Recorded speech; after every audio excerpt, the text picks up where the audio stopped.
There's been a lot of talk recently about the Catholic Church in Australia. Some of the talk has been most challenging, whilst other talk has centred around Plenary Council 2020. Archbishop Mark Coleridge, the President of the Australian Catholic Bishops' Conference and Archbishop of Brisbane, has spoken of the Council as a crucial moment for the future of the Church, a moment so grand that business as usual simply will not do. In other words, there is a strong sense that things cannot remain the same as the Australian Church seeks to dialogue with a world that is constantly changing. The Church needs to find a language that speaks to this reality. Now, this plenary gathering is the first such gathering since 1937, when the last plenary was held in this country. That event and the earlier ones in 1885, 1895 and 1905 were male-only gatherings with only bishops, theologians and superiors of male religious orders attending. Women religious and lay people took no part. Archbishop Mark Coleridge makes the point that women in the Church need to play a role at the plenary gathering. The Plenary Council can discuss and legislate on a wide range of issues, including matters of faith, morals and discipline. It also addresses critical issues of our times. The truth is that the idea of holding a plenary council has been discussed by Australia's bishops over the past 10 years. Whilst the Royal Commission into Institutional Abuse has impacted the Church, it wasn't the main reason to hold the council. This being said, the Royal Commission has made it crystal clear that whilst bishops have an important leadership role to play, they are not the font of all wisdom. Hence, a more synodal, consultative model of being church is needed more than ever. So my friends, all of us can contribute to the conversation and agenda for the Plenary Council 2020.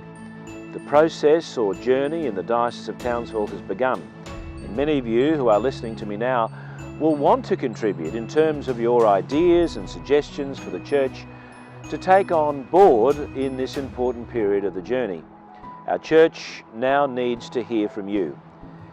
It needs to listen to the voices, the many voices of lived experience, so that those who have felt perhaps alienated for whatever reason can now be taken seriously in terms of feeding into the collective voice.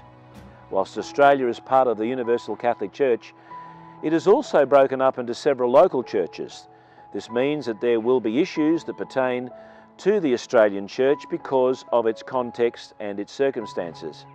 What does it mean to be Catholic in Australia today? What is God saying to us in this great Southland? Plenary Council 2020 will shape the future of the Catholic Church in Australia. This is the hope in an environment of openness and dialogue.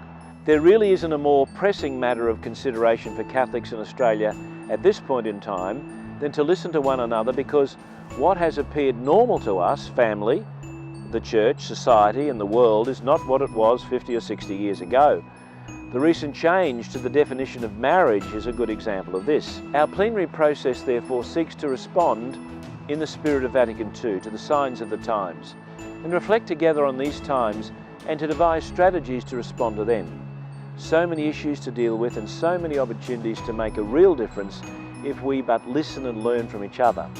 The diocese over the next several months, through our parishes and agencies, will seek to engage you in this listening process.